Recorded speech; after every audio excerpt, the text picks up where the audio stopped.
Crawford Palmer, bonjour. Bonjour. Alors en boxe, on dit jeter l'éponge, en basket, on dit lâcher dans le money time. Alors pourquoi? Lâcher dans le money time, je crois que le money time, ça c'est déjà passé. Je crois que si ça avait été un match, on a coupé les lumières à 5 secondes de la fin, quand nous on gagne le match.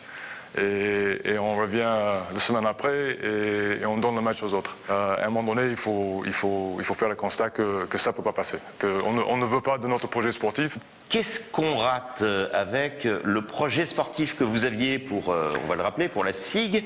Bon, vous jetez l'éponge, vous l'admettez. Les raisons, on peut en parler, mais qu'est-ce qu'on rate? Est-ce que franchement, vous êtes encore aujourd'hui convaincu qu'on rate beaucoup? Nous, on a toujours parlé de quelque chose sur le long terme, sur le moyen terme, long terme. Je pense le bilan qu'on doit faire sur les 5 dernières années, on ne peut pas dire que c'est positif. Il n'y a aucun titre, il y a un dégringolade dans le classement. On se trouve aux portes de Pro B. Heureusement, l'équipe, le coach, ils ont pu faire ce qu'il fallait faire pour sauver ce qui pouvait être sauvé.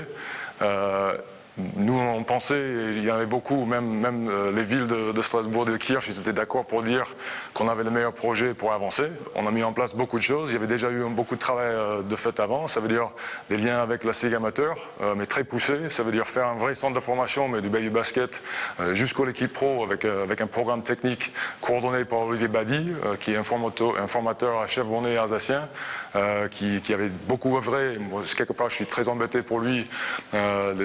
Les promesses qui ont été faites, que lui se trouve maintenant avec nous en dehors. Il y a un jeune comme Leo Westermann, un des meilleurs joueurs à son poste en Europe à son âge, qui a un gros potentiel sur lequel on souhaitait bâtir pour l'avenir, on avait déjà bien avancé dans les contacts. Vous ne pensez pas qu'il y a un directoire de transition qui va essayer de faire un consensus? Pourquoi vous n'attendez pas? Vous n'y croyez pas? Ces gens qui vont assurer les transitions avec l'équipe qui est déjà en place, ils viennent de contacter Leo Westermann il y a quelques jours pour essayer de le faire venir maintenant, qu'il a déjà décidé, il a déjà visité tous les autres clubs qui étaient dessus. Et finalement, un jeune joueur comme ça ne va pas venir à la SIG. Et je pense que c'est symptomatique. Il y a tous les meilleurs joueurs de Pôle Alsace, ils ont quitté l'Alsace pour Le Mans, pour Chalon, pour les clubs comme ça, formateurs, qui ont prouvé qu'ils pouvaient faire quelque chose. Nous, ce qu'on avait fait, c'était monter un projet où on pouvait les attirer ici à Strasbourg. Maintenant, ça ne va pas se faire. Mais ce n'est pas l'autre équipe qui a gagné. Il y a une équipe de transition et normalement de consensus. Pourquoi vous leur faites un procès d'intention à ces gens-là? C'est pas du tout un procès d'intention. Je crois que si on dit que c'est un directoire de transition de consensus, quand les personnes qui sont dans ce directoire de base, ça veut dire c'est des gens, au début c'est Michel Nopère, pour lequel j'ai beaucoup de respect. Je crois que c'est un sponsor fidèle de la SIG, qui ne souhaite que le bien de la SIG. Isère, c'est la même chose, mais c'est des gens qui sont affichés très clairement et très fortement, surtout M. Zer, contre notre projet sportif. Déjà, il fallait insister pour qu'il y ait quelqu'un de notre groupe qui puisse être présent.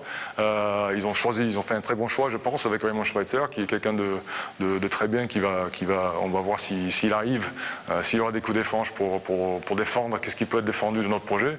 Mais avec ce qu'on sait des attitudes des uns et des autres, on sait très bien, et c'est pour ça que notre projet sportif maintenant, moi je ne vais pas jeter l'éponge, je dis simplement on prend de recul. Il y avait beaucoup d'attentes, il y a beaucoup de gens qui vont être très déçus de ce qui s'est passé. Il y en a beaucoup qui ne comprennent toujours pas ce qui se passe.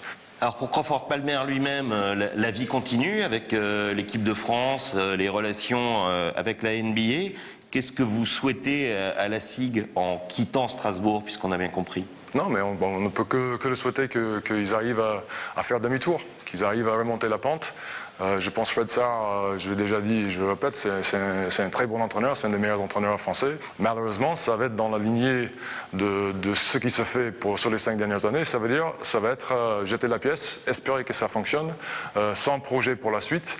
Je crois que si on a des regrets, c'est de voir que le cahier des charges qui avait été demandé, ça veut dire mettez-vous en place des projets sportifs valables, c'est ça qui doit primer, que le lendemain de cette décision de nous retirer le club, On a dit non, en fait, c'est le financier qui est intéressant, qui doit primer, qui était tout le contraire de ce qui était dit avant. Et là, dernièrement, dans la presse, en parlant du Racing Club de Strasbourg, on revoit des sorties de M. Ries et de M. Pincé en disant oui, ça ne marche pas au Racing parce qu'il n'y a pas de projet sportif valable. Il y a une incohérence et on ne peut que constater que la décision qui était prise n'était pas prise pour les raisons qu'on a données. Crawford Palmer, merci. Merci à vous.